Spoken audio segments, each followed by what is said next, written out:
Next question is from Ander Beth.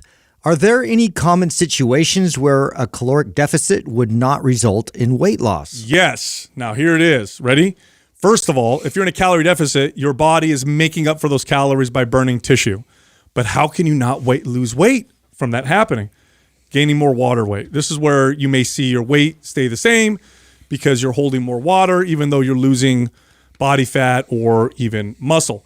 That being said, if you are in a deficit, your body has to make up the difference. Okay, so let me explain this very simple science, because I know there's people in the wellness space that deficits don't matter, and which is not true. That's so false. It's ridiculous. This is like one law, right, that you can't get around. So literally a law of the universe where energy cannot get created nor destroyed. In other words, it gets transferred. We can't just create it out of nothing. If there was a way to do this, we would have infinite energy and become like, interstellar beings or whatever. That'd be awesome. Yeah, it doesn't work. So here's the deal. Let's say your body's burning 2,000 calories. So that's how many calories your body is burning right now, 2,000, and you take in 1,500. How did your body burn 2,000 if you only took in 1,500? It took it from itself. It burned its own tissue. Usually body fat can come from other tissues, but it's usually body fat. So if you're in a calorie deficit, you will lose tissue. Your body is taking it from itself. But if the scale doesn't go down and you're like, what's going on? And you know for sure you're in a deficit, it's water.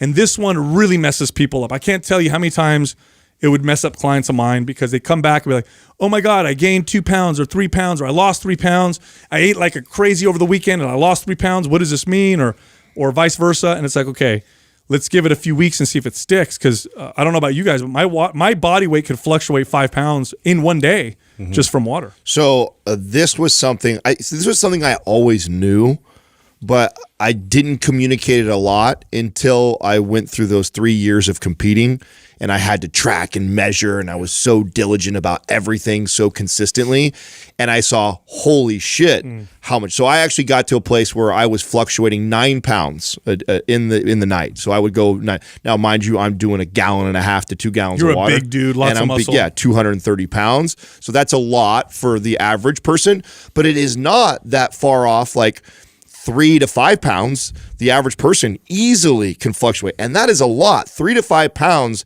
in a night, north or south, could really fuck somebody up. Totally. That's busting their ass on losing weight. And then they get on the scale the next morning, hoping that all that hard work they did the last 2 days is going to show, and it goes up. Talk about really discouraging for somebody who's on a weight loss journey, and then talk about what a terrible signal for them to be sent to then adjust what they're doing. And this is why it became a thing that I started to communicate a lot about, because people would all of a sudden change their calories. Then what does that person attribute it to fat? So then that person freaks out that day. They cut their calories even more. So maybe reduce it, another 500 when they didn't need to. They get on the treadmill now for an hour later on the day, and they totally send their body a signal that they do not need to send, and they just make it more difficult for themselves in the future. And so you got to be careful of allowing a day or two of fluctuating up. And then you add in things too, like if you're on your period, that's going to change. You add in a day where you just drank a little more water. You add in a day where you had saltier foods, so you had higher sodium intake. Like, all these things can make a difference on how much water you were stressed. You have a stressful day at work, so your body starts to retain a little bit more water. So all these factors can manipulate how much water your body ends up holding in a day or not releasing.